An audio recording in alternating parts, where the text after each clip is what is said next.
Hi guys, আমি প্রিয়াঙ্কা। সবাইকে অনেক অনেক ওয়েলকাম আমার চ্যানেলে। আশা করি সবাই খুব ভালো আছো, আমরাও বেশ ভালো আছি। আজকে সুন্দর সকাল দিয়ে ব্লগটা স্টার্ট করলেও আজকে সকালটা একটু অন্যরকম, কারণ মন খারাপ নিয়ে সকালবেলায় আজ উঠেছি, কারণ জানি আজ বাড়ি চলে যেতে হবে।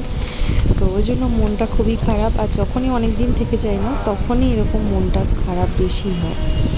আর এই মন খারাপটা কাউকে কখনো বলে বোঝানো যায় না, এটা একমাত্র মেয়েরাই বোঝে। বিকেলবেলায় চলে যাব আর কি। আমি সববারে বাড়ি বাবার সাথে যাই, কিন্তু এবারে বাবার বি শিফটে ডিউটি আছে, ওই জন্য ওর সাথে যাব আর কি। আর এই দেখো সকালবেলায় কাকুর কাছে এসেছি। কাকু না, ডেলি সকালবেলায় মোটামুটি আমি ঘুমোই সকালবেলায়, কাকু মোটামুটি মেয়ে তো ভোর থেকে উঠে যায়, দিয়ে কাকু ওকে নিয়ে এসে গরু দেখায়, ছাগল দেখায়, এইভাবে খেলে। তো আজকে আমিও চলে এসেছি, আমিও আজ ভোর ভোর উঠে পড়েছি, কারণ কাল এমনিতেই ঘুম হচ্ছিল না রাত্রিবেলা, মানে মন খারাপ প্লাস মেয়েও 2-3 বার উঠেছে কালকে রাত্রিবেলা, মানে উঠছে ঘুমোচ্ছে এরকম করছিল, ওই জন্য আর কি ঘুমটা ঠিক মতো হয়নি। এই জন্য তো এসে একটু গল্প করছিলাম কাকুর সাথে, মেয়ে ঠাম্মাদের সাথে। চলে যাব তো আজকে, তো এই জন্য আর কি। আর বাড়ি চলে গেলে না এগুলোই খালি মনে হয় আর মন খারাপ হয়। আর আমার বাপের বাড়িতে অনেক লোকজন, তো মানে কাকু, দাদু ভাই, ঠাম্মা, মানে অনেক, মানে বড় ফ্যামিলি। আলাদা আলাদা হলো, আমাদের ফ্যামিলি অনেক বড়, তো ওই জন্য ওগুলোই খালি মনে পড়তে থাকে, মানে এই সব আর কি। আর মেয়ে একটা নেল পলিশ দেখেছে, সেটা দেখাচ্ছে পায়ে করে আর কি, যে মানে আমাকে পরিয়ে দাও ইশারা করে বোঝাচ্ছে, তো কাকু সেটাই পরিয়ে দিচ্ছিলো। আর কাকুর না মানে এইসবের শখ প্রচুর, মানে আমরা যখন ছোটো ছিলাম আমাদেরকে এরকম বিভিন্ন রকমভাবে সাজাতো, মেহেন্দি পরাতো, এরকম করতো। তো কাকুর মেয়ের শখ প্রচুর, কিন্তু কাকুর দুটোই ছেলে, এটাই হচ্ছে ব্যাপার। আর হচ্ছে মেঘার জন্য বিশেষ করে যাচ্ছি, মেঘা এসেছে, মেঘা আবার চলে যাবে কয়েকদিন পর, তো ওর জন্যই বিশেষ করে যাওয়া আর কি।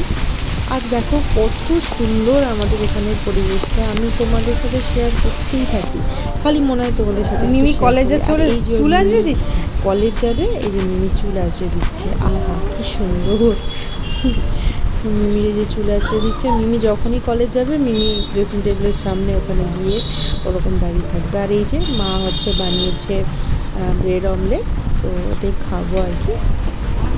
আর আজকে মা বানাচ্ছে বিরিয়ানি, আর মেঘা মায়ের হাতে বিরিয়ানি খেতে খুব ভালোবাসে, আগেও 1-2বার খেয়েছে, আর বলে যে আন্টি আপনার হাতে বিরিয়ানি আমার খুব ভালো লাগে খেতে, তো ওর জন্য দিয়ে পাঠাবে। আর এই যে দেখো, কেন জানি না ও হয়তো বুঝতে পারছে আজকে বাড়ি চলে যেতে হবে, তখন থেকে এরকম চুপ করে শুয়ে আছে। আর ও তো চুপ করে শুয়ে থাকার মেয়ে নয়, কিন্তু দেখো কেমন চুপ করে শুয়ে আছে। হ্যাঁ, হালকা ঘুমও পেয়েছে, কিন্তু ঘুম পেলেও ও এভাবে চুপ করে শুয়ে থাকে না, তো চুপ করে শুয়ে আছে। ওরও হয়তো মন খারাপ হচ্ছে, বলতে পারছে না, আর কি করা যাবে। আমার মোটামুটি গোছানো হয়ে গেছে, গুছিয়ে টুছিয়ে সব রেডি করে রাখবো, কারণ ওয়েদার খুবই খারাপ, বর্ষাকাল তো, কখন বৃষ্টি হবে না হবে, তো ওই জন্য সব গুছিয়ে রেখেছি। এই মেয়েকে খাইয়ে দিয়েছি, ঘুম পাড়িয়ে তারপর আমরা সবাই খাবো, তারপর বেরিয়ে যাবো আর কি।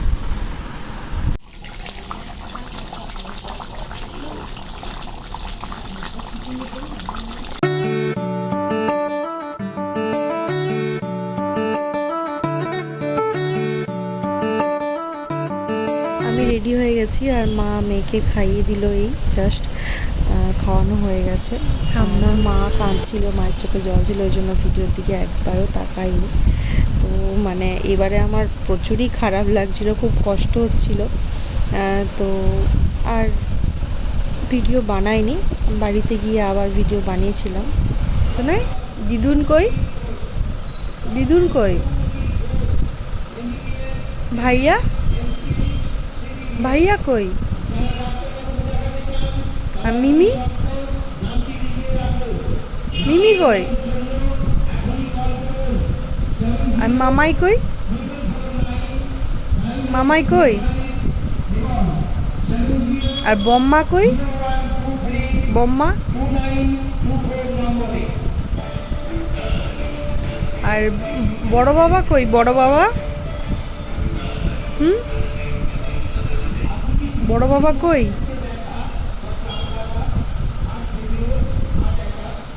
মেজো দাদাই কই, মেজো দাদাই,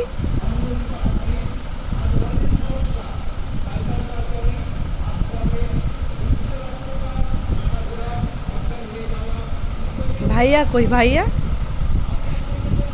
ভাইয়া কই? মিমি? মিমি কই? মিমি কই? মিমি? আমি পুরো অবাক হয়ে মামাই গেছি কই? দেখে যে ও বুঝতে শিখে গেছে যে আমি মা বাড়িতে ছিলাম, মা বাড়ির থেকে আমি আবার বড় মা চলে কই? এলাম বাড়ি। ও খুব মনে মনে ওদেরকে খুঁজছে কিন্তু দেখতে পাচ্ছে না, মন খারাপ করছে। ওর এক্সপ্রেশনটা দেখলেই তোমরা বুঝতে পারবে যে ও ভেতরে ভেতরে কতটা কষ্ট পাচ্ছে, কান্না করছে। মানে বাচ্চারা যেমন কাঁদে সেরকমও কাঁদছে না, বড়রা যেমন কাঁদে সেরকমভাবে আমরা কাঁদছে। যাবো তো, আমরা আবার যাবো। তো বলে বোঝাতে আমরা পারছে না, আবার এরকম যাবো, একটা হ্যাঁ? ব্যাপার আর কি। ওকে দেখে আমিও কেঁদে ফেলছিলাম। তো আমরা কি আবার আর যাবো, করা হ্যাঁ? যাবে, এই ভিডিওটা যদি কেউ দেখে, বিশেষ করে ওর পাপা যদি দেখে, বলবে ভাইয়ার কি সাথে এমন, দেখা হবে, এরা একদম কেঁদে ভাসিয়ে দিদুনের দিচ্ছে। সাথে দেখা হবে, তো মিমির মানে সাথে এটা দেখা হবে, কি, সবার যেটা সাথে দেখা তোমাদের হবে। বলে বোঝাতে পারবো না। তো যাই হোক, এটা এটা একটা আনন্দ কি, এই যে মেঘার সাথে দেখা হয়েছে, ওর সাথেও ওই দেখা করার জন্য পুরো মানে পাগল হয়ে যাই আমরা। মানে এক একটা দিন ওয়েট করি ও আবার কবে আসবে, কারণ ও দিল্লি চলে গেলে প্রায় 1 মাস 2 মাস এরকম আসতে পারে না। আর তো আমরা এক একটা দিন ওয়েট করি ও আবার কবে আসবে। তো ওর জন্য বিশেষ করে আসার, না রান্নি হলে কই? হয়তো আরও 1 2 দিন থাকতাম, তারপর চলে আসতাম, কারণ এবার অনেক দিনই থাকা হলো। তারপর ওর মিমি এসেছিলো, মিমি যখন চলে গেছে ও আবার মন খারাপ হয়ে গেছে। বোন পড়তে এসেছিলো, তো তারপর ওর সাথে দেখা করে গেল, বোনেরও মন খারাপ হয়ে গেছে খুব। ও বলছে বাড়িতে কিভাবে ঢুকবো আমি, ঢুকলে ওকে দেখতে পেতাম, আজকে দেখতে পাবো না, এরকম একটা ব্যাপার। তো যাই হোক, পরের দিন আবার নতুন ব্লগ নিয়ে আসবো। আর তোমাদেরকে শর্টসে শেয়ার করেছি তোমাদের সাথে যে আমাদের একটা স্বপ্ন পূরণ হতে চলেছে। তো সেই বড় ব্লগটাও পরের দিন তোমরা দেখবে, আমি পোস্ট করব। তো তোমরা অবশ্যই দেখো কিন্তু সবাই। তো আজকের মতো ভিডিওটা এখানে শেষ করলাম। সবাই ভালো থেকো, সুস্থ থেকো, টাটা।